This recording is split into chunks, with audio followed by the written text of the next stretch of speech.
Gostaria de boa noite a todos e todas as professoras, todos os professores e todas as professoras presentes. Gostaria de agradecer a oportunidade dada pela Genat para que eu possa compartilhar um pouco com vocês do trabalho que eu estou realizando aqui. Gostaria de agradecer a presença de todos, né? Já à noite aí no Brasil, aqui já é quase madrugada, mas eu vou tentar ser bem objetivo para que o nosso tempo seja bem fluido e que a gente possa otimizar as atividades propostas, tá bom? Então, vou começar aqui projetando a tela, primeiro com uma pequena introdução mais teórico-metodológica do que nós vamos fazer, certo? Depois a gente passa para a prática. Pronto. Então, já estão conseguindo ver aí? Tudo ok, Rose? Sim, tudo ok. Catius, pronto. Qualquer coisa podem me interromper, tá bom? Se o áudio não estiver legal, se estiver muito rápido e tal. Então, hoje eu trouxe para vocês um workshop, né, uma oficina sobre desenvolvimento de material didático plurilingüe, multimodal, para todas as áreas do conhecimento. Então, primeiro eu vou começar a explicar rapidamente o que seria cada uma dessas partes desse título, né? Material didático, plurilingüe, multimodal, o que é isso? Então, vou começar a explicar para vocês essa parte mais conceitual. Depois nós vamos para a prática com a atividade que eu projetei especialmente para vocês, tá bom? Então, material autêntico, não é? Por que escolher material autêntico? O que é material autêntico? Quem trabalha com idiomas, ensino de idiomas estrangeiros, né, principalmente língua inglesa, já deve ter ouvido falar no que seja um material didático autêntico. Na realidade, é aquele material que a gente constrói, a gente desenvolve com os objetos, os textos, os documentos, fotos que nós temos em mãos, digamos assim, que a gente tem como adquirir, que a gente tem acesso. Por exemplo, aqui na França, eu estou desenvolvendo alguns materiais, então eu uso um comprovante de depósito de banco, né? Um material de objetos, por exemplo, um manual de instruções. Então, isso é o que a gente chama de material autêntico, não é? Uma embalagem. Então, são materiais que nós temos acesso no dia a dia e que nós podemos estar utilizando para o desenvolvimento de atividades pedagógicas, por que não? Então, o Cox e a Assis Peterson, eles falam que o trabalho com material autêntico é uma maneira que nós temos para exercitarmos a nossa autonomia, porque você tem mais controle em relação o que você vai apresentar para o seu aluno, né? E principalmente é uma forma de o professor ele se contrapor ao que os autores chamam de pacotes pedagógicos prontos, né? Que envolvem princípios, métodos, materiais que já vêm pronto, não é? Então, uma forma do professor ele trabalhar com o livro didático. Eu gostaria de deixar bem claro que eu não sou contra o livro didático, pelo contrário, sou defensor, inclusive nos últimos anos, 15 anos, eu acho, os nossos livros didáticos eles têm melhorado muito, não é? Mas, mesmo assim, ainda é um material que vocês imaginem para um país do tamanho do Brasil, que ele chega engessado, não é, para determinadas regiões. Então, por exemplo, você tem um aluno que mora no interior do estado, que tem um acesso a cidades maiores acesso remoto ou quase inexistente às cidades maiores, grandes centros. Ele se desloca mais em carroças ou em ônibus para a escola. Aí os livros só vão trazer o quê? Metrô. Então, é fora da realidade dele. Aí a gente não vai apresentar o metrô para esse aluno, nós vamos apresentar, claro, porque o aluno ele tem o direito de ter acesso. Mas nós também temos que trabalhar com o contexto onde ele vive. E o material autêntico, ele permite isso. Não é? Então, eu trouxe aqui algumas características que são importantes quando nós trabalhamos com a relação do material autêntico. Por exemplo, a autonomia. Né? É uma questão de responsabilidade. O professor ele vai ter mais opções, um poder de escolha maior para trabalhar com o aluno.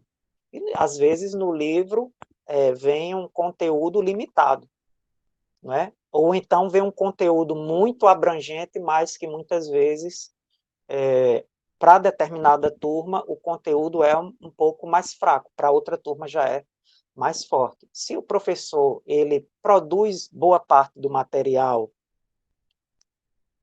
com o qual ele está trabalhando, então ele vai ter mais autonomia, não é? No controle dessas atividades.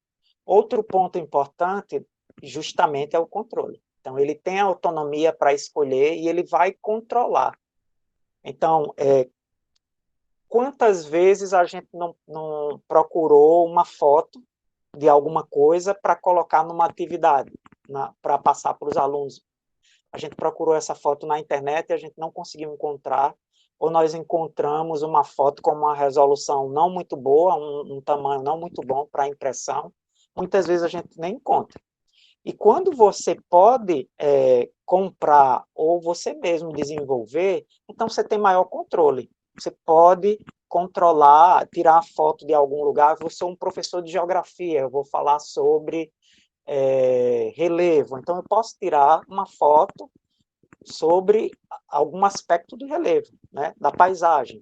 Eu mesmo vou tirar uma foto. Eu tenho uma autonomia para manipular e eu vou ter um controle na resolução, no tamanho, nas cores que eu vou utilizar. Isso é em qualquer área do conhecimento. Eu sou um professor de ensino religioso, eu quero falar sobre Umbanda. Então, eu posso não encontrar muito na internet, pode ter mais sobre o cristianismo, então eu vou procurar, pronto, no caso, nós que moramos em Natal, então nós vamos procurar algum local e nós podemos fazer as fotos, podemos fazer uma entrevista, gravar uma entrevista com alguém e pegar aquele texto e transformar num texto para uma atividade. Então eu vou ter um controle maior quando eu trabalho com esse material que eu chamo de material autêntico, né? Isso para todas as áreas é muito importante.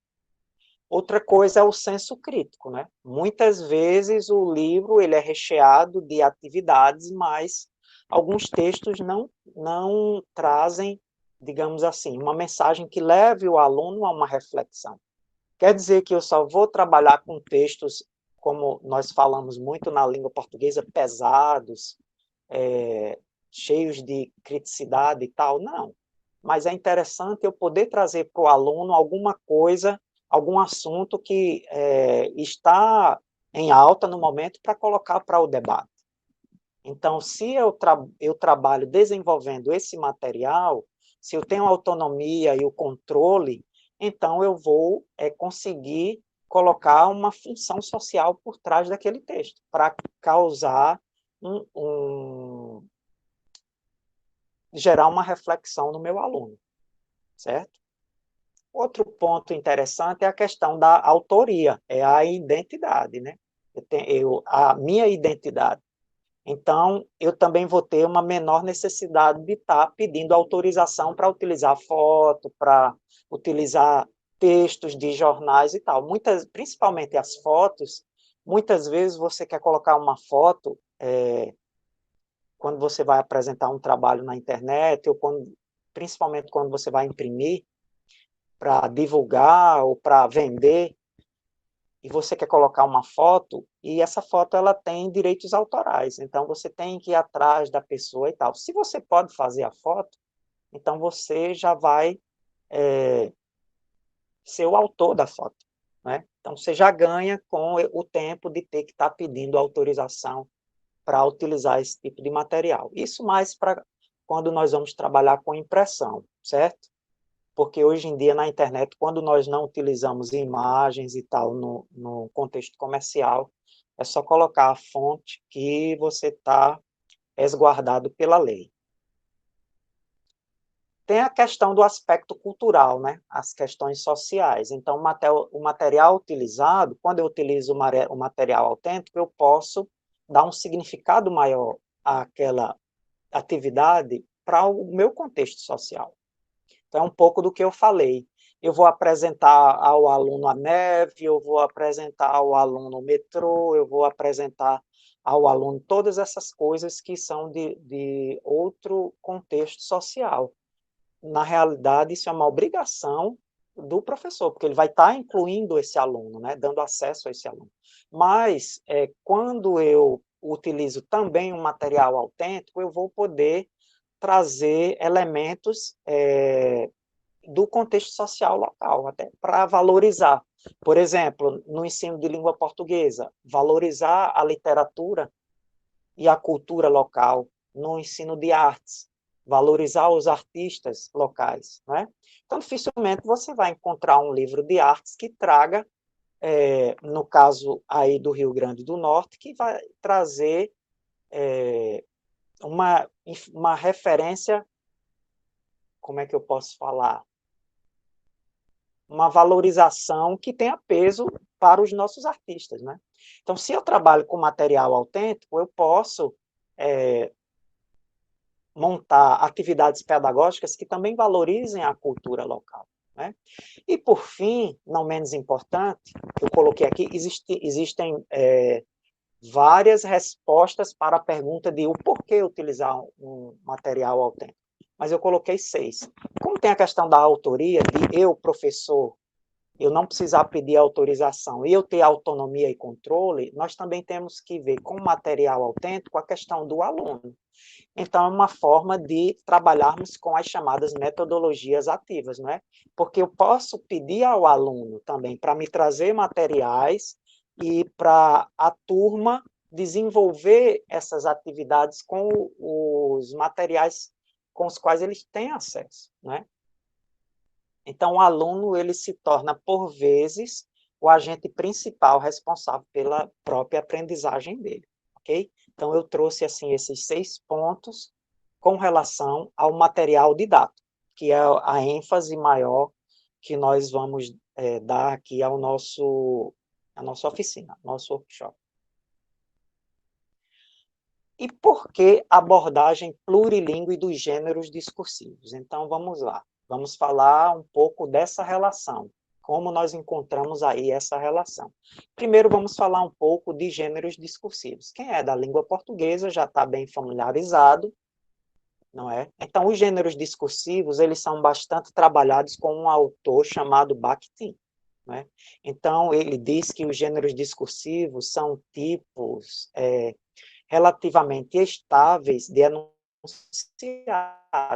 os quais organizam o nosso discurso, né? Colocando assim para uma forma bem prática e para a questão do texto, então, os gêneros discursivos, eles são, na realidade, a materialização dos textos. Na minha época, por exemplo, eu tenho 47 anos, então, quando eu estava na educação, no ensino fundamental 1, digamos assim, lá nos anos 80, anos 70, anos 80, então o professor ele pedia o quê? Pedia para que os alunos fizessem uma redação. Vamos escrever uma redação sobre o que vocês fizeram nas férias. Ainda sou da época de composição, vamos fazer uma composição. Então, quando o aluno ele ouvia aquilo, redação, mas redação não é algo estável, que não é concreto. Que forma é essa redação? Não é? E a partir, principalmente dos anos 90, na segunda metade dos anos 90, com os PCNs, não é? Então, foi introduzido nesses documentos normativos a questão do trabalho com os gêneros discursivos, ou seja, a materialização desses textos. O professor ele não vai mais pedir para que o aluno escreva uma redação. O aluno agora ele vai passar a produzir um texto que circula em campos de atuação da vida deles, né? A BNCC ela até separa esses campos de atuação para o ensino fundamental 2 em... Tem alguém com o microfone ligado? Não. Então, ela vai pegar esses campos de atuação, né, onde circulam esses gêneros, e os alunos eles vão identificar, porque as características dos textos são relativamente estáveis, e aí o professor ele não vai mais pedir, olha, faça uma redação sobre tal coisa. O professor vai pedir para que o aluno desenvolva um cartaz, que o aluno escreva um poema, que o aluno escreva um conto, que o aluno envie um e-mail. Então, vocês verifiquem que o gênero, ele nada mais é do que a materialização de um texto. Não é? No caso, nós estamos falando aqui da produção textual. Não é? Então, você tem aí um número infinito de textos, que nós chamamos de gêneros textuais. É como o texto ele se materializa. Então, quando o professor ele vai, em todas as áreas do conhecimento, ele vai trabalhar o texto como gênero discursivo, que alguns autores também chamam como gênero textual, ele vai estar fazendo com que o aluno, pelas características desse gênero, ele já consiga mobilizar estratégias de aprendizagem. Então, se o professor ele fala em, eu trouxe aqui um mapa, o professor de geografia fala em mapa, então o aluno ele já vai ter uma ideia de quais são as características desse texto, desse gênero discursivo ou gênero textual chamado mapa, porque existem características que são relativamente estáveis para que a gente possa compor esse gênero. Né? O professor de matemática, ele traz para o aluno um infográfico, um gráfico, então o aluno ele já vai materializar na cabeça dele quais são as características desse texto ou desse gênero discursivo, certo? E aí, nós conseguimos fazer uma relação entre alguns pressupostos teóricos dos gêneros discursivos com a abordagem plurilíngue. Por exemplo, o Bakhtin, ele, dentre os pressupostos teóricos que ele trabalha, ele vai falar sobre polifonia e dialogismo, por exemplo. Então, a polifonia, resumidamente falando, ela tem como propriedade a diversidade de vozes controversas no interior de um texto. Então, ele fala em várias vozes diferentes, não é? E o dialogismo seria o quê? O sentido de um enunciado somente ocorre quando há relação com outros enunciados. Trazendo isso para um texto, nunca nós vamos ter um texto que foi o primeiro, digamos assim.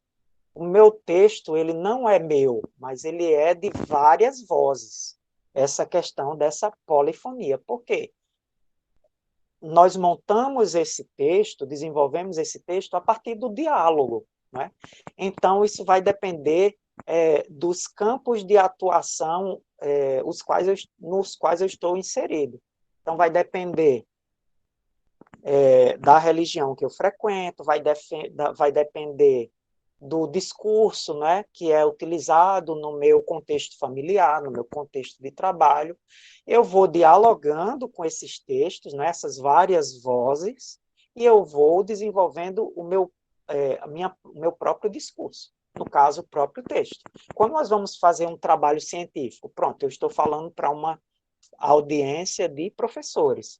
Então, todos vocês já participaram de programas de pós-graduação, mínimo de uma graduação, com um trabalho de conclusão de curso. Então, quando nós vamos desenvolver o texto científico, né, nesse caso, ele não vem do nada, não é abstrato. Né? Nós vamos ler, nós temos várias fontes, e a partir dessas leituras nós vamos formar o nosso próprio texto. Então, essas vozes ou esses vários textos, não é? Eles vão dialogar para formar o meu texto. Aí, quando você pega alguns desses pressupostos teóricos que estão na, na teoria de Bakhtin, nas várias teorias que ele trabalha, aí você pega a abordagem plurilingüe e você vai ver uma semelhança, não é? O que é o plurilinguismo? O plurilinguismo seria um conjunto de linguagens diferentes trazidas pelas personagens, pelas pessoas, né, que falam nessas linguagens e nos seus discursos originais. Então, eu estou falando de uma pessoa que ela se comunica, por exemplo, em línguas românicas, que são línguas de uma mesma família linguística. Então, estou falando de nativos de espanhol, de francês, de italiano, de português. São linguagens diferentes, não é? Com discursos originais. Cada um tem um discurso em uma língua. Então, o plurilinguismo, os pressupostos teóricos por trás dele estão muito próximos à polifonia. Eu tenho linguagens diferentes e eu tenho diversidade de vozes, não é? E aí nós temos a competência de intercompreensão, que é uma competência comunicativa possível entre idiomas próximos, em que cada pessoa utiliza a sua própria língua para compreender a do outro. Então, esse pressuposto ele está próximo ao que Bakhtin chama de dialogismo, ou seja, o sentido de um enunciado somente ocorre quando há relação com outros enunciados. E a intercompreensão é o quê? É essa relação entre as línguas, objetivando a compreensão, enquanto que o dialogismo, semelhante a isso, é a relação entre enunciados objetivando um enunciado específico. Então, por isso que no título eu sugiro para vocês trabalharem com o plurilinguismo. Os gêneros discursivos, digamos assim, é algo já batido, um martelo batido, não só para as línguas, para quem trabalha com línguas, porque há um entendimento geral de que seria muito vago hoje em dia nós falarmos sobre produção textual sem classificarmos, digamos assim, esses textos em gêneros, certo? E o plurilinguismo, porque ele vai trabalhar com a mobilização de estratégias de aprendizagem. Né? Então, eu vou falar um pouco mais rápido agora sobre a questão dos textos plurilingües. Por quê? Porque nós não vamos entrar aqui, a oficina não é sobre plurilinguismo e intercompreensão. Então, eu vou apenas colocar para vocês um exemplo do que seria essa abordagem, para que vocês possam compreender o porquê de eu ter sugerido o trabalho com textos plurilingües, certo? Então, por exemplo, trabalhando com texto plurilingüe, eu vou poder trabalhar autenticidade. Não digamos assim, necessariamente a autenticidade de um material que eu tenha em mãos, que eu possa adquirir, uma foto que eu possa fazer, porque eu posso pegar esse texto na internet, né? Porque é um texto em outra língua, em francês, em espanhol e italiano. Se eu não tiver naquele determinado país para adquirir, então vou pegar pela internet. Mas ele traz autenticidade com relação ao contexto daquela língua. Isso é muito importante para o professor mobilizar competências e estratégias de aprendizagem no aluno. Por exemplo, eu sou professor de geografia e eu vou falar hoje sobre a França. Então, se eu vou falar sobre a França, por que eu não trazer um pequeno texto em francês? Não é? Então, eu vou falar sobre Mont Blanc, que é a montanha, uma das montanhas mais altas aqui da Europa, que fica na França. Então, eu posso trazer o texto e eu posso a foto da montanha com o texto autêntico de lá, original, em francês, certo? Como é uma língua que é da mesma família linguística do português, o aluno ele vai conseguir mobilizar estratégias de aprendizagem que vão fazer com que ele compreenda, certo? Então, nessa questão de mobilizar estratégias de aprendizagem, o aluno ele vai mobilizar, num primeiro momento, estratégias afetivas. Por quê? Se o aluno ele consegue compreender esse texto, então ele vai ter mais motivação, né? Ele vai precisar de atenção e concentração para ele poder abordar esse texto, né? Controlar a ansiedade dele, controlar o tempo e o desempenho. Então, isso aí vai mobilizar processos, né, que nós chamamos de estratégias afetivas, né? Vai aumentar, imagina esse menino, ele consegue compreender esse texto que o professor de geografia trouxe. Então, ele já vai aumentar a autoestima dele. Né? Ah, eu sou capaz de ler em francês. Né? Então, o pessoal da educação física, que trabalha muito em esportes.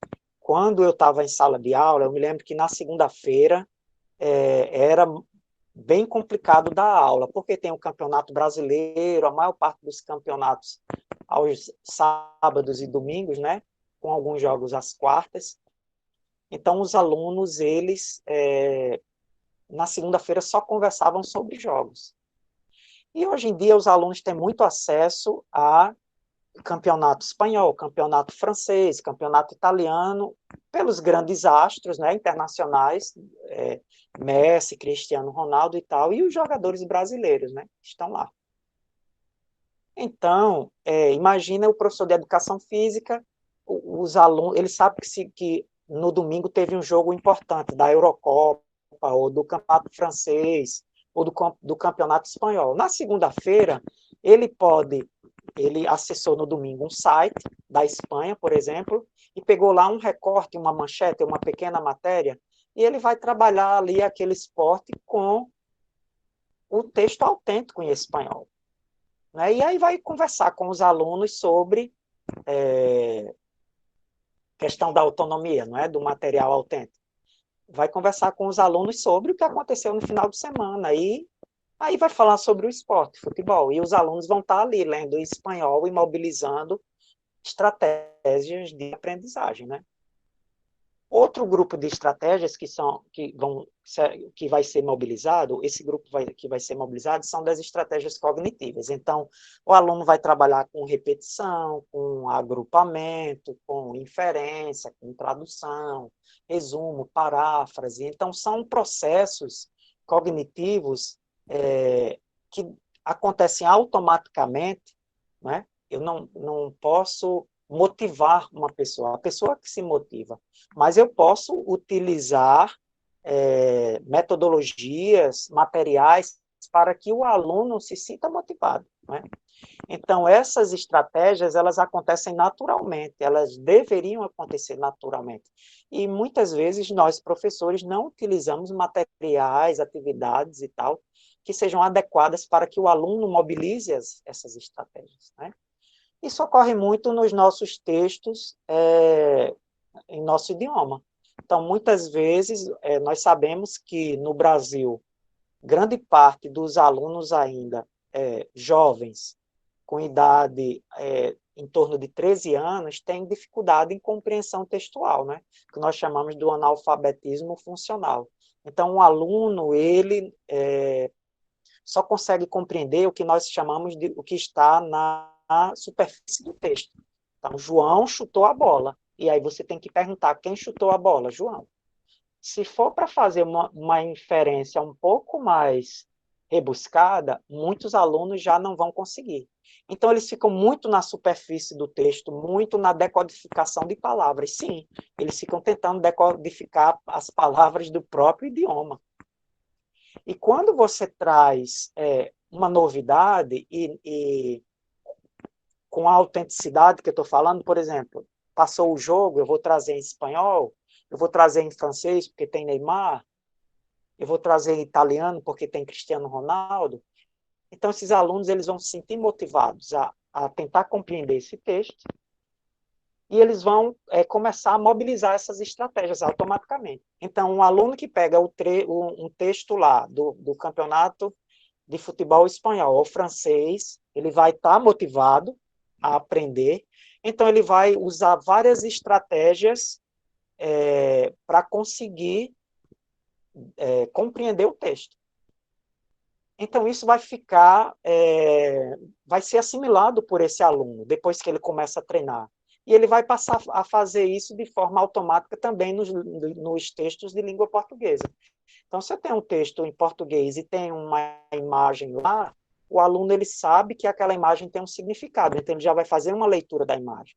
Se eu tenho uma palavra que está marcada no texto, sublinhada em negrito, itálico, ele já vai saber que aquela palavra ela tem uma função ali, daquele destaque. Ele vai observar as palavras que ele conhece.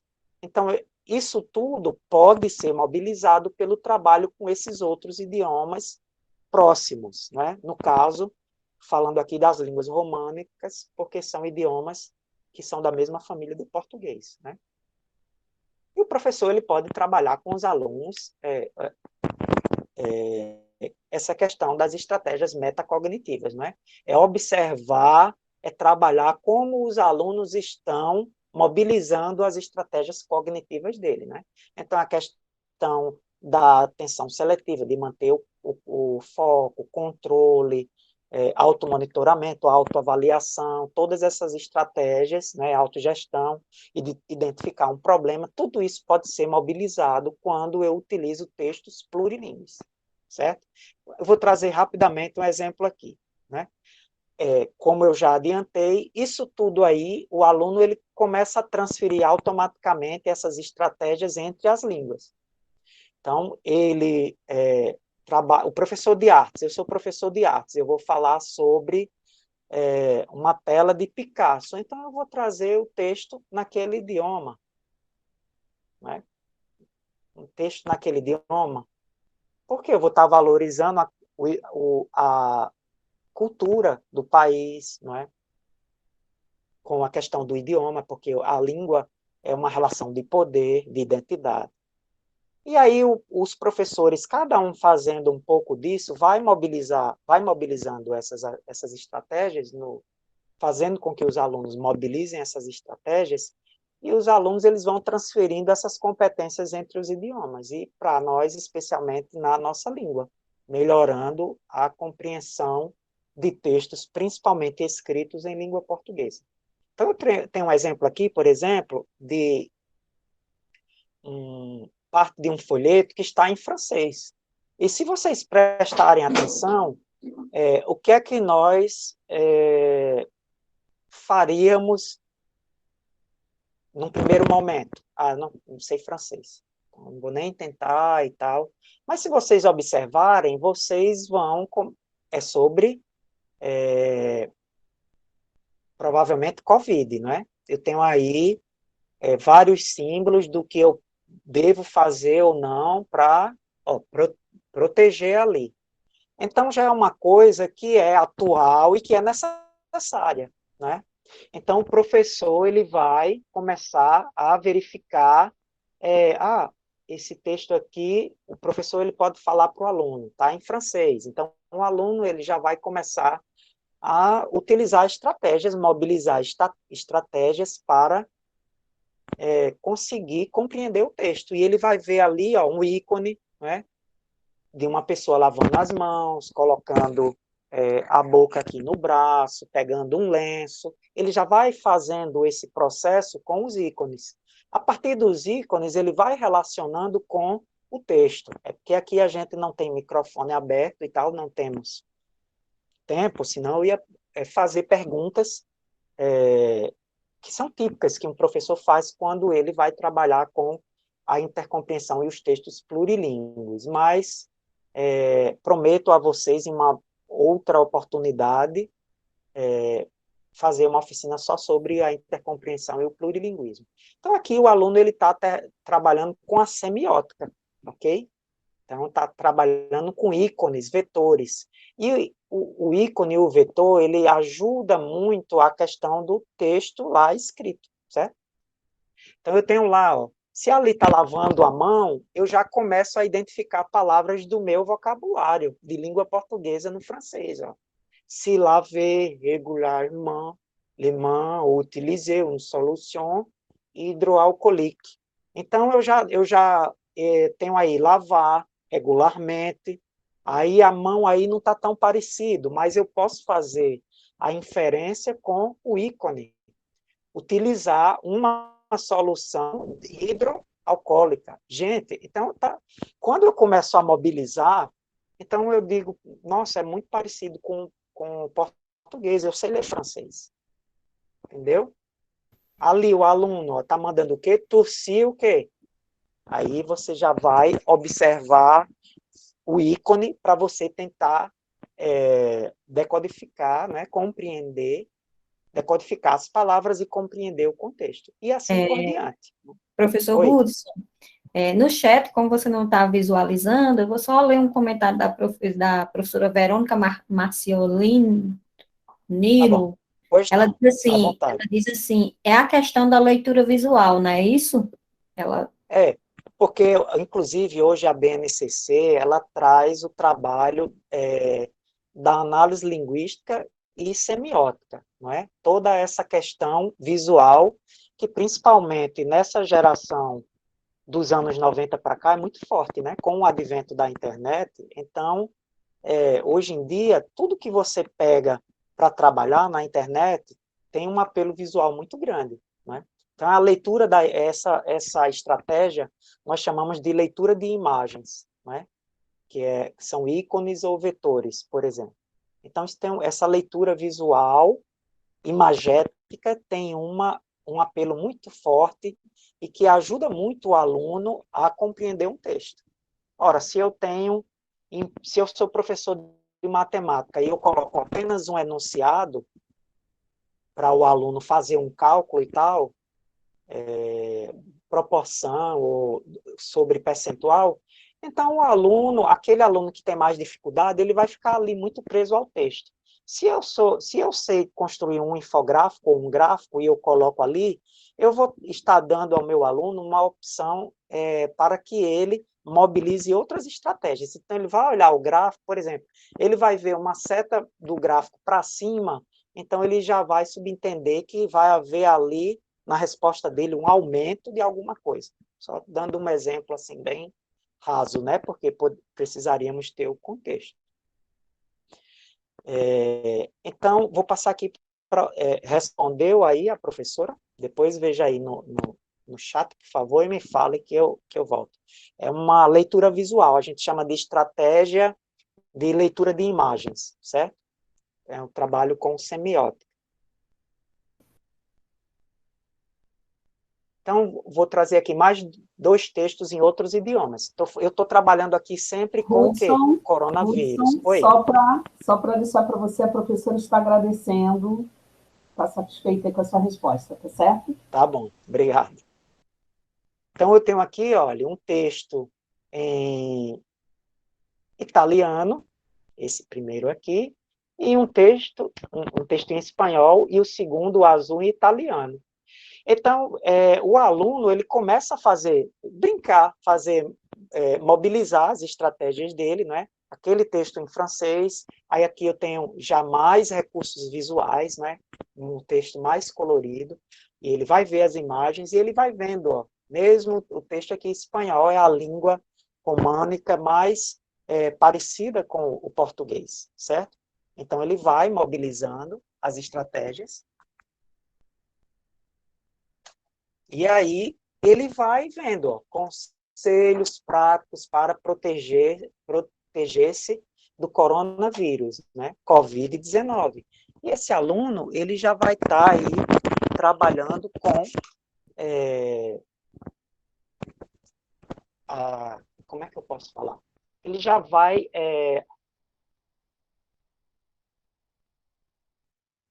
adquirindo mais conhecimento com relação ao assunto, porque ele está brincando com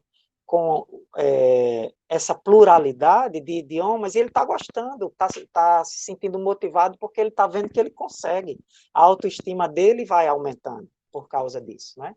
Então, nós temos aí, olha, ele começa a ver as imagens, ali está lavando as mãos, aqui está o nariz, vendo a temperatura, está limpando, está no médico, está vendo ali animais. Então, ele olha para as imagens, nós somos levados automaticamente a observar primeiro essa questão visual, e aí ele já vai vendo que ele consegue mobilizar, por exemplo, as palavras do primeiro texto do francês, né, se laver e com lavar-se, por exemplo, e com em português que ele já conhece e é bem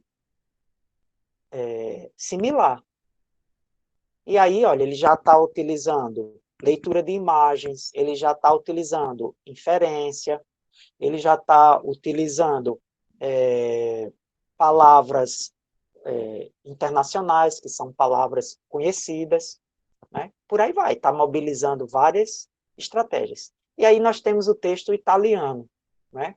Então, lavate, ó, aí ele vê o mesmo ícone, ele vai procurar as palavras. É interessante porque eu comecei a estudar isso em 2011, no doutorado. Meu doutorado foi de 2011 a 2013.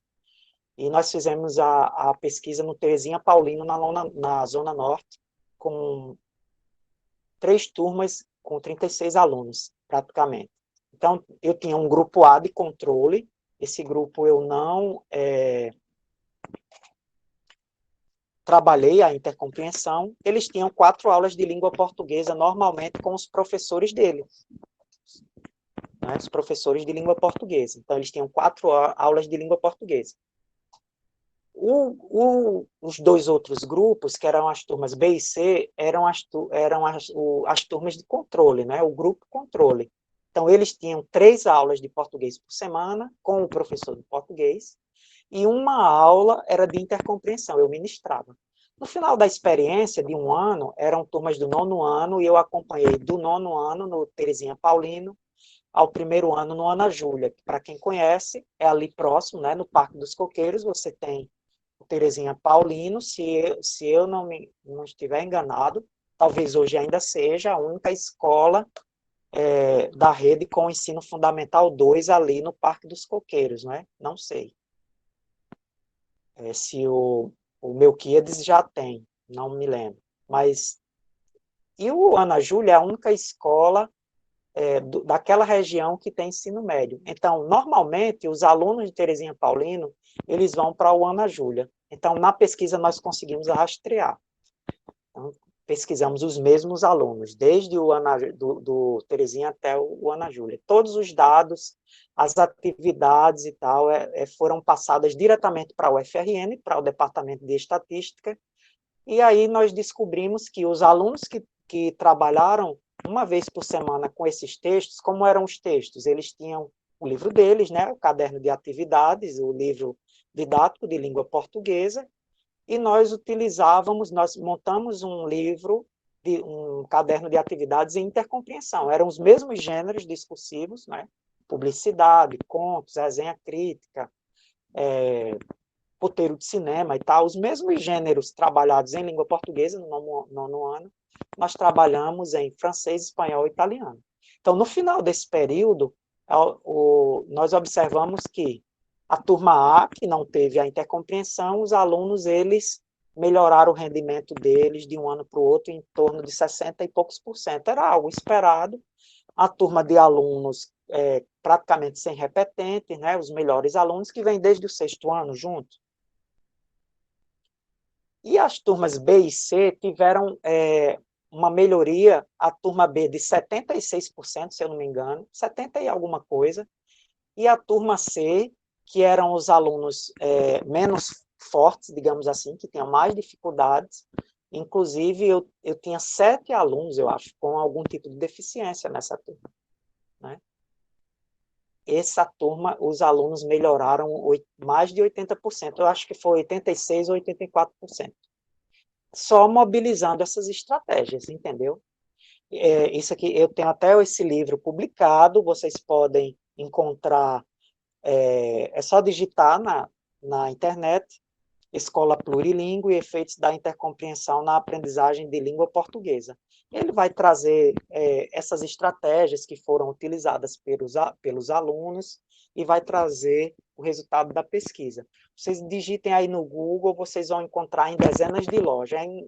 Aí em Natal, na Saraiva, na Cooperativa do Campus, enfim, vocês conseguem encontrar. Então, por isso que eu trouxe para vocês essa questão de montar material didático com esses idiomas próximos ao português para que o aluno mobilize esses 3 grupos de estratégias, tá bom? Aí, quando eu trago o texto em português, coronavírus, como se proteger e tal, os alunos já vão achar fácil. Primeiro porque eles estão vindo lá do francês, espanhol, italiano, e eles estão mobilizando as estratégias que eles vão utilizar para abordar aquele texto, né? E aumentando a motivação e a autoestima. Isso é normal do ser humano. Quando eu vou conseguindo ultrapassar barreiras, eu vou me motivando. Se eu não consigo, eu vou ficando ali quieto, né? Então, quando ele vai pegar o texto em português, o mesmo gênero, um folheto desse, ele já está completamente, digamos assim, familiarizado com esse assunto, com o coronavírus, né? Então, ele vai ver, isso aí vai ser lavar as mãos e tal, ele vai ler e ele já vai ter começado a mobilizar as atividades e as competências necessárias para que ele consiga compreender o texto em língua portuguesa, né? A nossa língua. Então, por isso que eu frisei aí no título da oficina, a oficina que nós vamos ter agora vai ser para o desenvolvimento de um material específico, mas eu quis frisar isso aí não por ser simplesmente a minha pesquisa. Eu vou até mostrar aqui para vocês um pouquinho do que eu tenho feito, mas porque isso ajuda em todas as áreas do conhecimento a você conquistar o seu aluno, a você fazer com que o seu aluno ele mobilize mais essas competências para que ele melhore na sua aula, né? Muitas vezes a gente vai e diz, o professor de português não trabalhou bem, falando assim porque nós que somos professores de língua portuguesa, nós escutamos muito isso, né? É culpa do professor de português e tal, mas, amigos, todos os professores trabalham com linguagem, trabalham com a língua portuguesa, né? A língua em si não é um trabalho só para o professor de língua portuguesa, mas é um trabalho de todas as áreas. A análise linguística da língua, não é? Que nós chamamos de gramática, aí sim, é um trabalho mais para o professor de língua portuguesa. Mas se o professor de história e geografia e matemática e ciências, ele mesmo mobiliza com esse material, essas competências, ele vai fazer com que o aluno melhore a compreensão das atividades deles. Afinal, todas as áreas trabalham com gêneros discursivos. O professor de história trabalha o quê? Texto. Geografia é texto. Matemática, o número é um texto, porque ele tem que estar contextualizado. O enunciado é um gênero discursivo. Então, todas as outras áreas trabalham com linguagens diferentes e trabalham com textos, né? Acho que alguém quis perguntar, eu escutei uma voz. Não, na verdade, professor Hudson, boa noite. Eu vi que agora até poderia ser feita a pergunta no chat, mas não é não. É só para dizer o quanto foi importante você trazer essa temática da intercompreensão na temática de hoje, porque isso amplia cada vez mais o entendimento do nosso alunado e a gente enquanto professor. Até mesmo porque hoje nossos alunos eles estão tão à frente por conta das redes sociais, que se a gente não tiver ampliar esse conhecimento e esse entendimento da intercompreensão, o quanto é importante a gente conhecer isso e trazer isso para a sala de aula, a gente vai ficar um pouco à margem. Entendeu? Então, assim, é só parabenizar o quanto é importante, principalmente quando a leitura de tirinhas, história em quadrinhos, hoje é uma leitura, uma linguagem de fácil acesso e que hoje os estudantes, as crianças, hoje estão tendo uma linguagem, faz uma leitura que eles ampliam esse entendimento assim com a maior facilidade. E facilita muito as imagens no entendimento do aluno, do professor. Isso foi muito bom, trazer essa temática da intercompreensão, agregar isso à temática desse Do curso. desenvolvimento de material. Obrigado, viu? Mas é verdade. Nós estamos cada vez mais num mundo realmente sem fronteiras, não é? Então, a internet, ela nos jogou numa realidade virtual que muitas vezes nós não sabemos mais o que é real e o que é virtual, e nós estamos em todos os lugares ao mesmo tempo. Então, essas barreiras foram quebradas. Imagine se você dá a oportunidade do seu aluno, pelo menos nesse grupo de idiomas que fazem parte da família linguística do seu idioma, ou seja, que você não precisa nem... Olha, eu estou aqui na França, eu nunca estudei francês em escola, mas eu falo, eu leio e tal, tudo eu devo à intercompreensão. Por quê? Eu fui mobilizando, não é, a curiosidade e tal, mobilizando as estratégias, não é, a capacidade cognitiva que eu tenho, que todos nós temos. Mas, às vezes, nós não mobilizamos essas competências e habilidades, não é?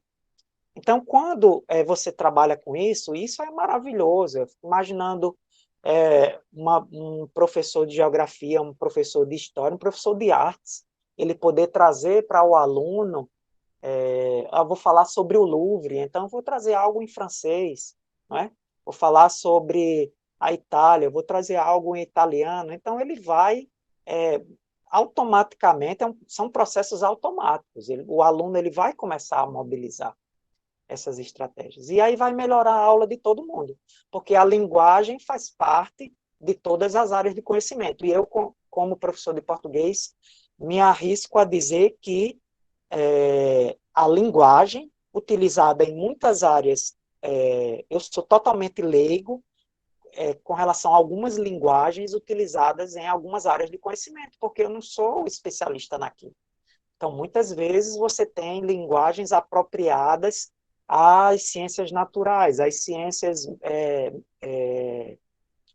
humanas, às artes. Então, são linguagens que o professor daquela área do conhecimento, ele detém mais domínio.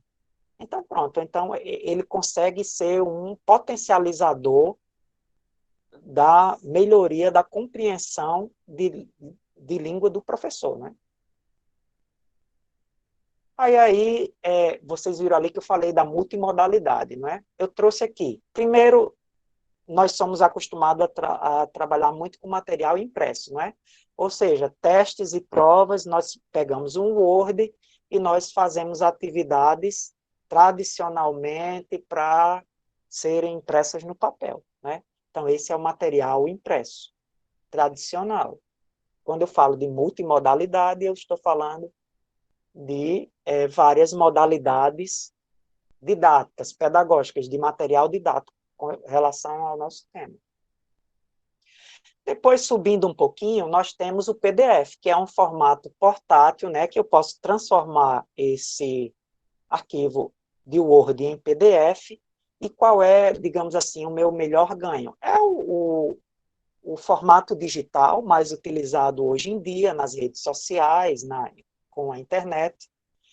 E, de forma mais simples, o PDF ele vai manter a formatação original, coisa que o Word, dependendo do computador que você esteja usando e da versão do programa, ele vai desconfigurar a cor, a fonte, o tamanho da letra e tal. O PDF não, ele consegue fazer uma formatação mais eficiente, porque ele vai conservar esse conteúdo. E aí depois nós temos agora, mais recentemente, digamos assim, os livros digitais em outros formatos, né? Por exemplo, o Flipbook, alguns chamam de Flipping Book, é um livro digital. Esse flip é aquele tipo de animação que se fazia antigamente só com papel, sem precisar de máquina. Então, os desenhistas que fizeram os primeiros desenhos, por exemplo, do Mickey e tal, eles desenhavam o bonequinho e iam passando as folhas de papel, e isso criava um movimento. Então, o flipbook nada mais é do que um conjunto de desenhos, né? São páginas que você vai fazendo, e esse programa, ele faz uma animação nessa página, fazendo com que ela fique parecendo com um livro real, né? Até com o som quando você passa a folha. Então, livro digital, né? E nós temos um material audiovisual aí, vídeos, animações, podcast, por exemplo, temos vários outros, vlog e tais. A internet, o YouTube é cheio de tutoriais e tal, que nós podemos trabalhar com os alunos. É um trabalho predominantemente semiótico, né, para o desenvolvimento e compartilhamento de textos. O que é que eu trouxe para vocês hoje? Se Rose me deixar fazer. E Catiúcia. Claro, o espaço é seu, professor. Pronto, eu vou tentar ser bem objetivo, porque aqui eu já entrei madrugada adentro, e também para não ficar cansativo para vocês, e as meninas têm aí mais trabalho pela frente, né, Rose e Catiúcia? Mas está tranquilo, está fantástico, viu? Pode continuar aí, seu tempo. Então, o que é que eu vou combinar com vocês? Nós vamos tirar aqui esse audiovisual, tá bom? Por quê? Não teríamos como manipular aqui programas de edição de vídeo e áudio, né? No pouco tempo que temos. E nós vamos fazer uma oficina trabalhando com esses 3 tipos de material didático. Pode ser? Então, vamos lá.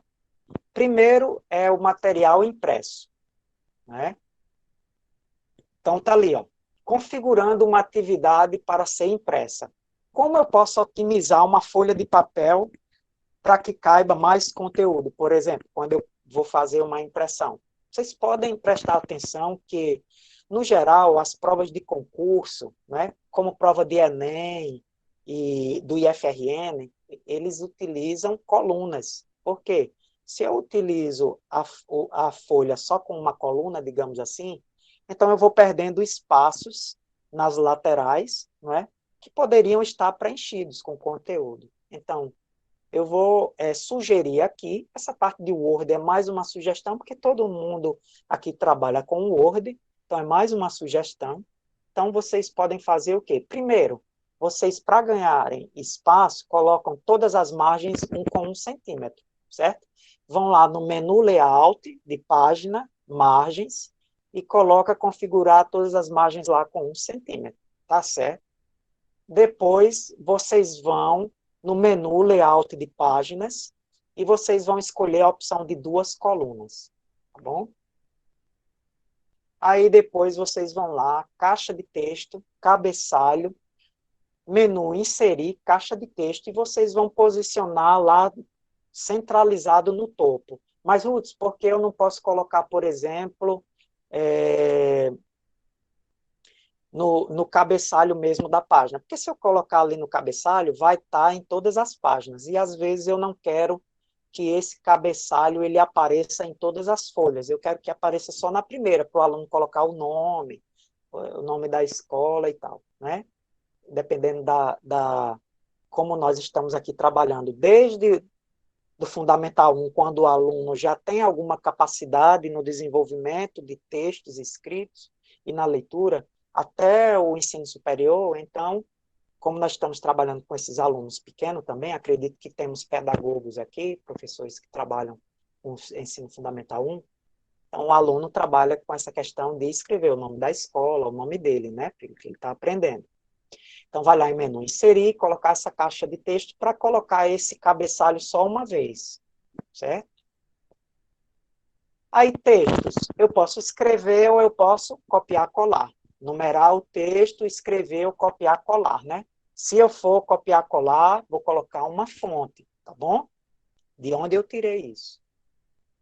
E aí, gente, é o que nós já falamos, né? Hoje em dia, eu estou fazendo aqui o material mais básico. Material didático mais básico, que é trabalhar com Word para desenvolver material didático impresso. Mas vamos colocar uma imagem, vamos inserir um infográfico, por que não? Vamos criar um infográfico. Vamos criar esse infográfico no próprio texto do Word, certo? Então, vocês têm aqui um passo a passo, e eu vou fazer agora. Isso aqui, como a Rose falou, vai estar gravado, vai estar disponível, depois vocês podem pausar, eu vou colocar meu e-mail para vocês, que também estou à disposição, de todos, para que possam me mandar e-mails e tal, principalmente na última atividade, porque o programa que eu consegui, assim, com maior custo, porque é de graça, zero, benefício, ele é em inglês. Então, se tiverem alguma dúvida, podem me contactar, mas vai ter o passo a passo.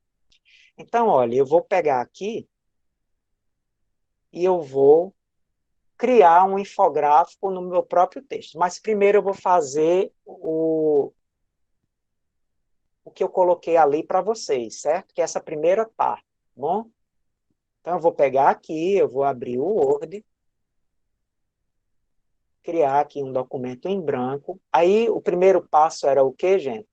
Layout, nós íamos mudar o quê? As margens, não era? Então você vai lá em Layout e isso ali você tem lá no passo a passo, certo? Então vou em personalizado e vou colocar 1 centímetro, certo? 1 centímetro. Eu deixei aqui tudo com 1 centímetro. Aí agora, olha, ali mesmo em layout, eu vou colocar o meu texto em 2 colunas, certo? Vou dar alguns enters aqui. Gente, me desculpe eu não estar olhando sempre de frente, porque para trabalhar com oficina, eu acho melhor trabalhar com um computador e eu ficar com um computador livre, certo? Porque a câmera utiliza muita memória do computador, então poderia travar e tal. Então, por favor, me desculpem eu ter que estar ficando de lado de vez em quando, tá bom? Então, eu vou aqui, olha, o próximo passo era o quê? Era inserir a caixa de texto, ó, inserir a caixa de texto, né, a primeira aqui, para eu fazer lá o meu cabeçalho, certo? Aí eu vou jogar lá para cima. Então, aqui eu vou colocar se eu sou professor e estou trabalhando com alfabetização do aluno e letramento, e vou colocar para ele escrever o nome da escola, o nome dele, não é? Para treinar a repetição, a questão da repetição, que é muito importante. E aí eu vou utilizar esse artifício. Para que não apareça em toda a página, eu vou colocar só aí, né? Porque eu vou ganhar espaço nas próximas páginas. Aí aqui, o próximo passo é o quê, gente? Escrever o texto, copiar ou colar. Eu vou numerar, sempre numerem o texto quando forem trabalhar. Por quê? Quando eu for fazer as questões, eu posso pedir ao aluno, né? De acordo com o texto 1, de acordo com o texto 2. Então, vou colocar aqui texto 01. Vou deixar aqui em Arial 12, porque eu acho que é um tamanho bom para impressão. Então, texto 01. Eu não vou ter tempo aqui de criar um texto, né? Então, vamos para o copiar colar. Eu vou voltar aqui para a minha... Gente, tá dando para ver aí, Rose, a projeção tá ok? Tá sim, Hudson, tá Pronto. tranquilo. Então, vou colocar aqui no Google, certo? E nós estávamos falando de Covid, né? Então, eu vou procurar algo sobre Covid. Cuidados com a Covid.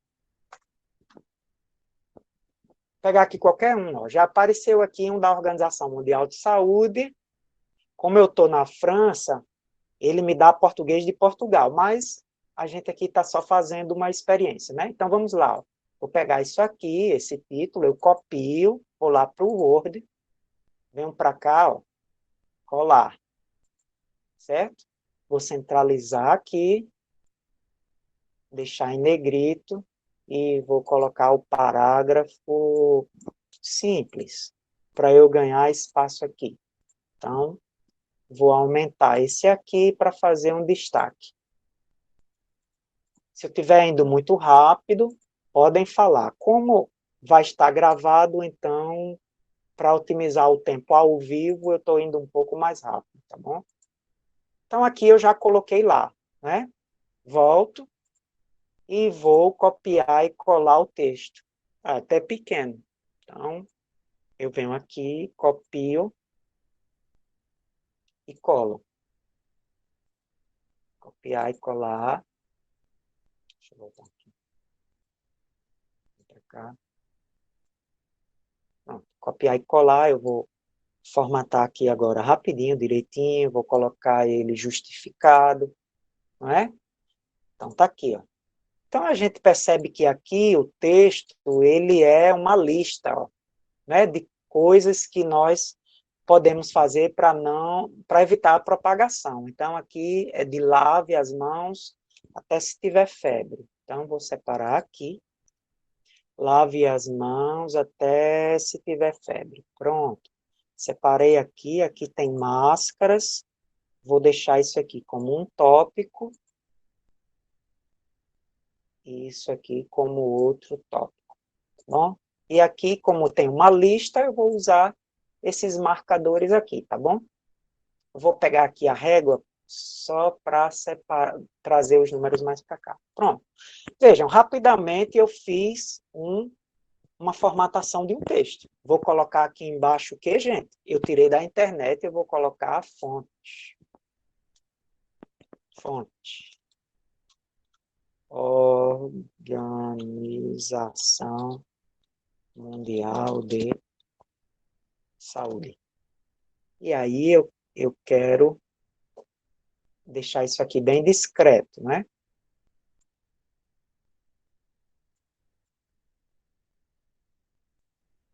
Menorzinho, só para efeitos de autoria, tá bom? Então, aqui eu já fiz aquela primeira parte. Todo aquele passo a passo que eu dei para vocês, eu já fiz. Coloquei as margens, coloquei 2 colunas, criei esse cabeçalho aqui com a caixa de texto, texto 1, copiei e colei. Vejam que eu otimizei demais o espaço. Se eu tivesse colocado isso só em uma página, quanto não sobraria? Ó, deixa eu fazer aqui só para vocês verem. Na questão das laterais. Deixa eu vir aqui para o layout, depois eu volto. Se eu colocasse só em uma, olha aqui, ó, o espaço que sobra. Tá vendo? Aqui, ó. E a gente sabe, nós trabalhamos em escola, que preencher espaço para impressão, né, é ouro. Né? Quem vai imprimir a quantidade de folhas. Então, aqui nós otimizamos, e tem outra coisa, gente. Nós já vamos acostumando o nosso aluno, desde pequeno, ao formato mais utilizado em concursos e dos mais variados possíveis, né? Tanto concursos com relação a trabalho, quanto para formação inicial, né? Os cursos de graduação, por exemplo. Aí, beleza. Fiz um texto, Hudson, mas isso aqui a gente já faz, é o básico. Hudson, só um minutinho, só para avisar você que faltam 15 minutos, tá certo? Só para te avisar. Tá bom. Isso aqui é o básico que eu já faço e tal, então beleza, mas vamos lá. Eu já configurei a atividade, mas eu quero fazer o quê? Eu quero criar um infográfico no texto do próprio Word, aí. Por quê? Eu vou jogar umas imagens, um infográfico, que os alunos já trabalham com isso. A internet, eu acho que eu li uma coisa que em torno de 60% ou 70% dos textos da internet trabalham nesse viés, se podemos falar assim, de infográficos, né? Então, como nós podemos fazer? Ó, eu vou aqui colocar o passo a passo mais rápido, por causa do tempo. Então, olha, eu vou usar o Smart Art no Word. No menu Inserir, eu vou ter esses elementos, né, que vão nos ajudar com essa comunicação visual, né, em diversas categorias. Listas, gráficas, diagramas, gráficos ou organogramas. Ali nós temos o quê? Uma lista de cuidados. Depois eu vou na ferramentas do Smart Art. Então, vou lá em elemento gráfico e vou escolher um elemento gráfico. Ícones vetores. Aí vou lá para o Google pesquisar as imagens que eu vou colocar para montar o meu infográfico. Eu vou selecionar a opção imagens lá no Google. Gente, vocês quando colocarem uma palavra, carro, aí coloque carro ícone ou carro vetor para esse tipo de trabalho. Por quê? Você vai ter aquelas imagens pequenininhas, que são os vetores ou ícones, certo? Depois eu vou inserir essa imagem no meu infográfico, né? Um ícone ou um vetor. Vai ter um campo lá no infográfico e eu vou clicar lá, inserir ícone ou vetor escolhido no Google. E aí eu vou digitar a legenda do meu infográfico de acordo com o quê? Com aquela lista que eu tenho lá. Vamos fazer para ver como é fácil? Então, vou voltar para o meu Word, vou salvar aqui.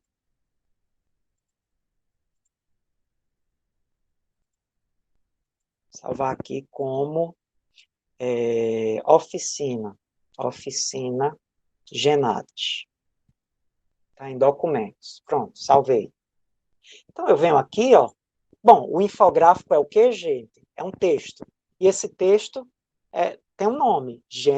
É um gênero discursivo chamado infográfico. Então, eu vou utilizar aqui como texto 02. Por quê? Porque eu até aproveito, quem sabe, para fazer uma atividade pedindo para o aluno ir direto nesse texto 02. Texto 02. Vou aqui formatar também como Arial 12. Certo? E aí vamos lá. Primeira coisa era o quê? Vamos voltar lá para a gente lembrar. Menu inserir Smart Art. Então, vou lá, inserir. Está aqui, ó, Smart Art. Gente, o que é que eu queria? Eu tenho aqui no texto o quê? Uma lista para evitar, né? Então, vou escolher aqui, ó, uma lista. Deixa eu ver aqui essa, por exemplo. Lista com imagens e legendas. Pronto. Inserir a lista. Pronto, está aqui. Aí, o que é que eu vou fazer? Lá manda ir no Google procurar umas imagens. Deixa eu ver o que eu tenho aqui. Eu tenho 4 blocos. Então, eu vou procurar lave as mãos, mantenha distanciamento, use máscara e não toque nos olhos. Então, vamos para o Google. Vou lá para o Google. Imagens, lembram? E aí eu vou colocar aqui, por exemplo, essa máscara é máscara hospitalar, né? Então, eu vou colocar máscara hospitalar, ícone, né? Lembram? Porque eu quero um desenho. Ó, apareceram várias. Então, vamos pegar essa aqui, porque tem uma pessoa usando, né? Então, vou lá, vou pegar essa, guardar a imagem, foi lá para downloads, vou colocar máscara. Pronto, baixei. Agora vamos para outra. Vou deixar o ícone aqui, né, já para facilitar. Lavar as mãos, né? Tinha essa, lavar as mãos. Ícone. Ó, já apareceram várias quadradinhas, né? Que lá o meu... Deixa eu pegar esse aqui. Não é quadradinho? Pronto, vou pegar esse, ó. Vou guardar a imagem. Lavar. Deixar ícones lá.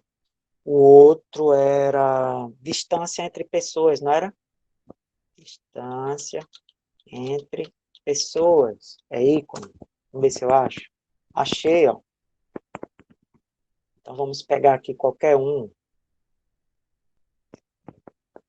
Vamos ver esse aqui, que tem 2 metros, por exemplo. Então, vou colocar lá. Guardar a imagem. Distância. Distância. Guardei. E o último era mão no rosto. Então, no rosto. Tem o íconezinho lá. Aí eu vou lá. Mão no rosto. Olha aqui, ó. Esse aqui, com o que tem o proibido, né? Esse menino, ó. Proibido colocar a mão no rosto, por exemplo. Aqui, ó. Esse aqui tá maiorzinho. Então, vamos lá. Guardar a imagem. Mão. Pronto, aí agora lá no meu passo a passo, ó, vou para o meu passo a passo, eu fui no Smart Arts, eu procurei os vetores, agora eu vou inserir as imagens e digitar as legendas. Então, vamos lá. Clicou aqui em cima da imagem, ó, ele vai abrir e vai pedir o arquivo. Eu vou usar aqui o que eu tenho primeiro, lave as mãos. Então, vou aqui para downloads, ó, lavar. Acho que foi esse que eu usei. Ó, já apareceu lá, eu clico no texto e coloco lavar as mãos. No 2, qual é a lista? Mantém a distância, né?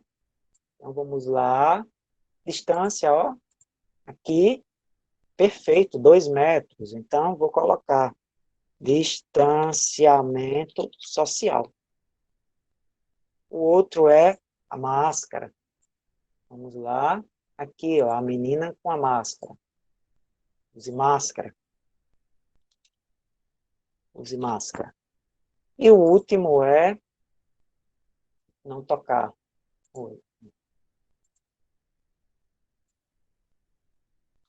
Não tocar no rosto. Então, gente, eu criei um infográfico dentro do meu texto para aquele apelo. Olha, aqui eu tenho 7, então eu vou criar 7. Tá bom.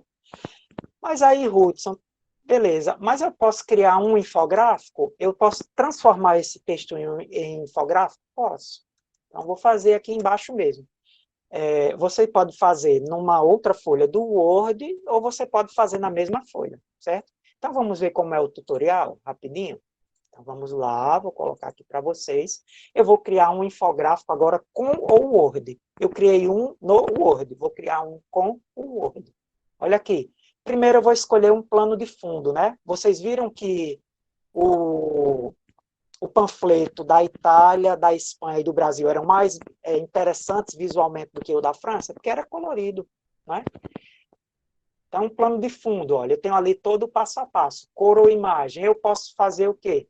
Escolher diretamente uma cor no fundo da página ou eu posso inserir uma forma quadrada, retangular e pintar, que vai ser o que eu vou fazer aí no meu caso, porque eu não quero que o plano de fundo da primeira página fique colorido. Eu quero que fique só o segundo, certo?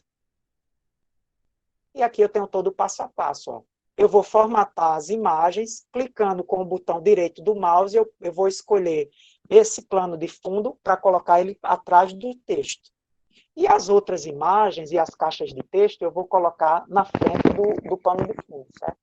E aí eu vou inserir os mesmos ícones e vetores e os textos. Só que dessa vez eu não vou inserir um ícone pequenininho e só um título. Eu vou fazer aquele texto transformado no infográfico.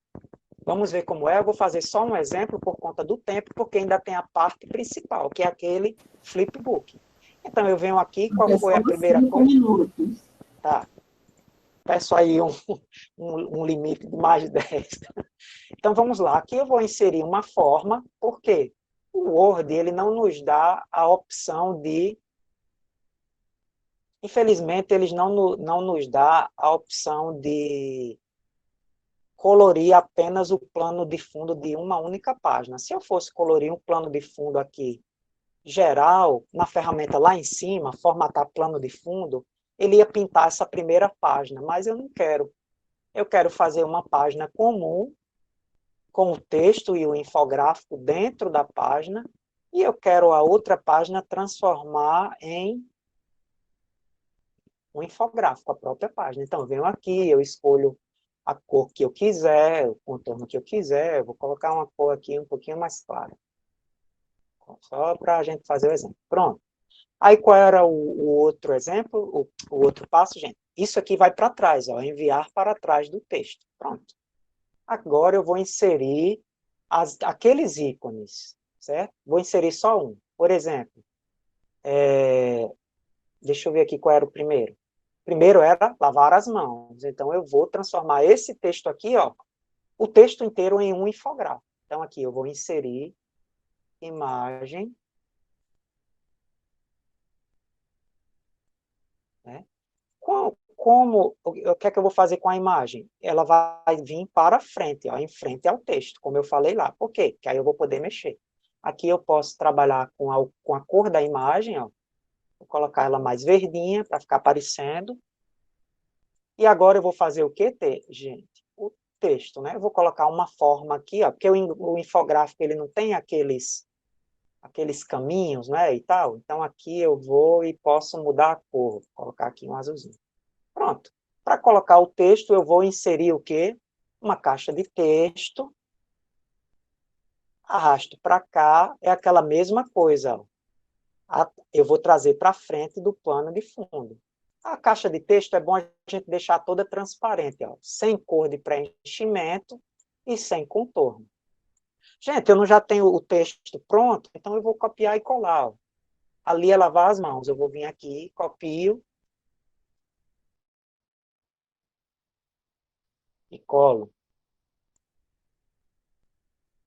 Aqui a cor do texto preto.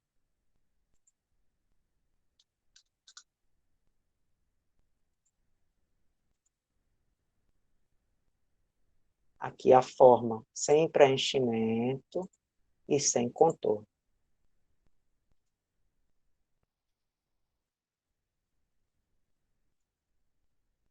Pronto, gente, aqui eu vou formando o meu infográfico, com todos os elementos que tem ali no meu texto. De acordo com o que está escrito, eu vou inserindo as imagens e vou fazendo aquele formato de gráfico, né? Que essa é a do infográfico. Pronto, eu criei aqui um texto que eu vou salvar em Word, para, se eu quiser imprimir para os alunos, então venho aqui, salvar em Word, oficina Genato, documentos Word. E qual era o segundo tipo de texto, gente? PDF. Porque se eu mandar para a direção, ou se eu mandar para o meu aluno direto para o WhatsApp, esse texto ele não vai, ele vai manter a formatação original, PDF. Beleza. PDF. Tá aqui, ó. Eu tenho um texto e eu tenho um infográfico embaixo, certo? Aí vamos para o último tutorial. Beleza, Hudson, mas eu já uso o Word para fazer texto e eu já uso o Word para... Deixa eu só rapidinho mudar aqui a cor, porque agora que vem o pulo do gato. Vou mudar aqui a cor de fundo. Estou terminando, viu, meninas? Vou mudar aqui a cor de fundo e essa cor aqui, só para a gente ter uma noção do que eu quero fazer aqui. Vou vir para azul. Eu já tinha verde lá, e vou mudar o preenchimento aqui para um azul. Pronto. E aqui eu vou salvar como texto 2. Digamos que eu fiz várias atividades para os meus alunos, certo? Então, vou salvar esse outro PDF aqui. Beleza. Digamos que isso aqui são outras páginas, hein, gente? Eu fiz aqui, eu tenho 10 atividades. Beleza. Ah, Hudson, mas eu já faço isso, eu já sei fazer infográfico, eu já sei formatar texto e tal, beleza. Mas existe uma ferramenta chamada Flipbooking, que é o quê? Eu vou criar um livro digital mesmo, para que o aluno acesse no meu blog, ou no meu Facebook, ou eu passe para ele pelo WhatsApp ou por e-mail, e ele tenha uma ideia, né, uma impressão de que ele esteja folheando um livro de verdade. Então, gente, aquela parte ali do Word, aí vai depender da criatividade de cada um para fazer o infográfico, certo? Também, no futuro, a gente pode fazer uma oficina só sobre como mexer com Photoshop e tal, para deixar isso bem legal.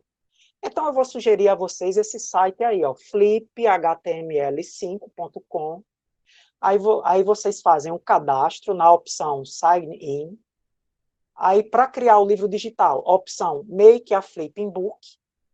Para transformar o PDF em livro, é a opção Upload PDF. Para colocar as informações do meu livro, vocês vão no menu Edit this Book. Para modificar a aparência do livro, vocês vão no menu Template. Eu acho que esse aí ele já vai abrir nesse.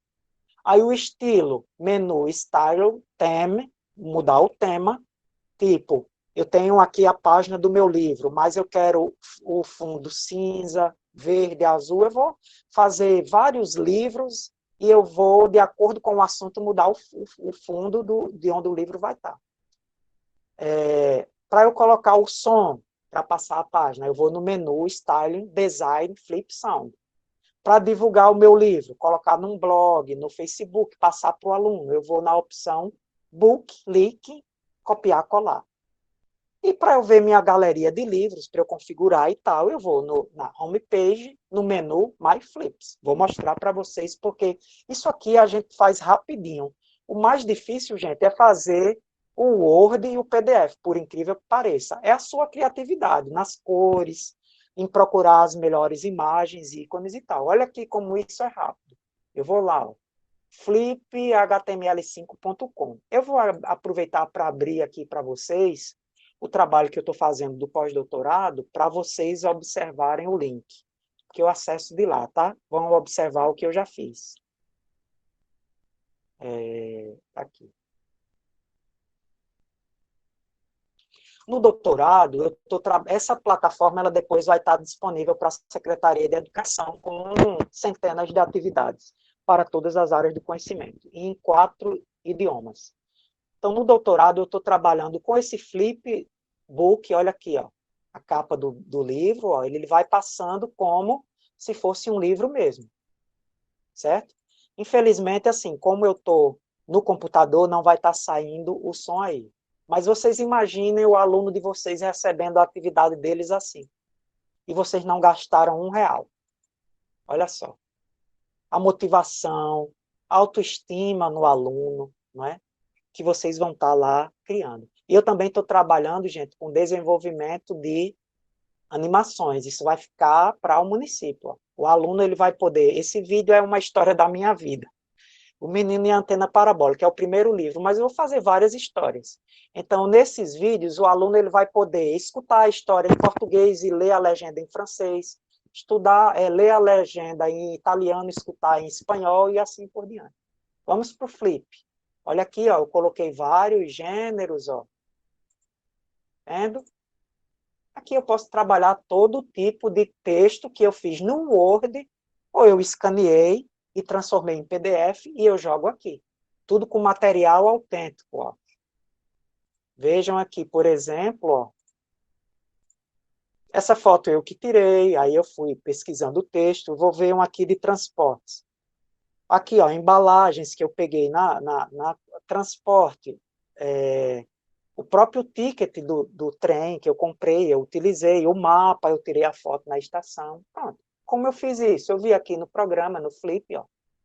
Aí, qual é o passo a passo? Aqui em cima, ó, sign in. Vou lá. Aqui vocês podem entrar com uma rede social, Facebook, ou com o Gmail de vocês. Ou vocês podem fazer uma assinatura, é grátis, tá? Escolhem um e-mail e uma senha. Eu já vou entrar com o meu por aqui, porque já está logado. Não, aqui, ó. Vamos lá. Eu já vou entrar com o meu.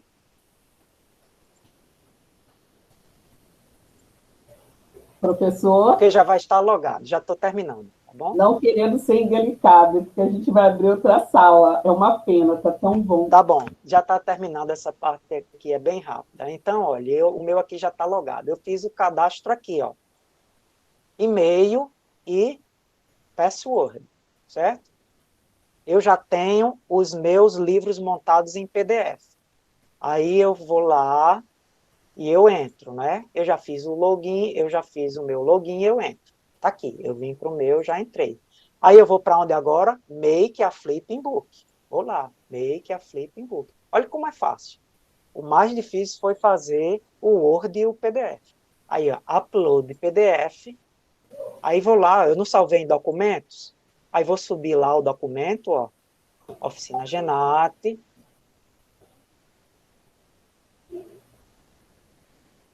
Oficina Genate, ó. Aqui.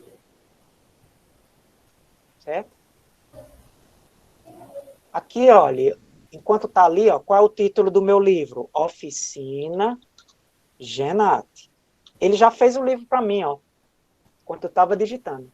Oficina Genate. Só vai ter 2 páginas, porque nós só fizemos 2 páginas, né?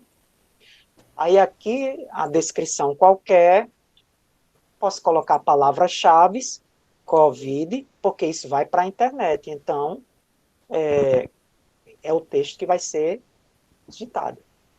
Encontrado, né?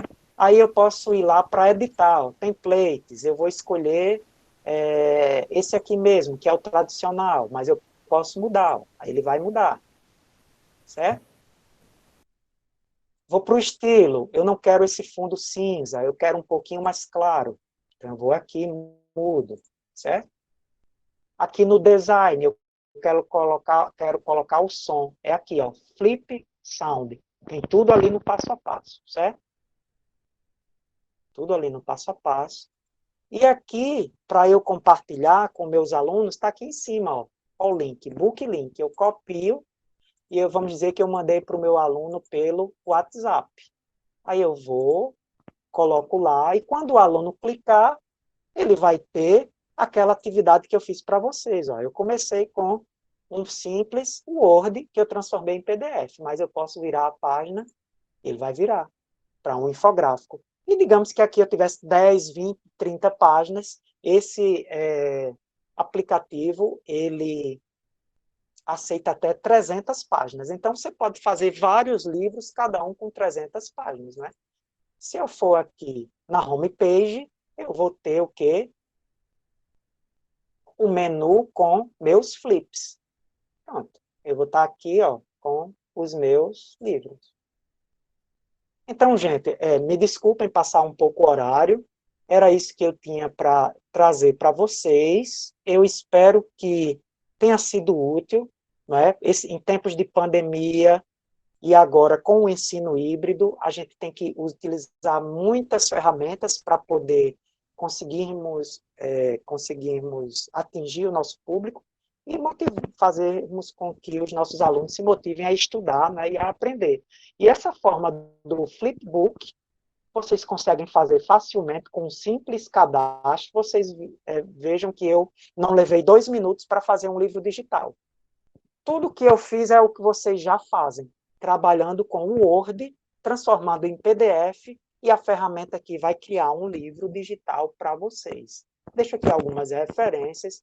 Muito obrigado a todos. Me desculpem aí, porque nós temos que ser mais rápidos e tal. Se tiverem alguma pergunta, Ótimo. estou à disposição.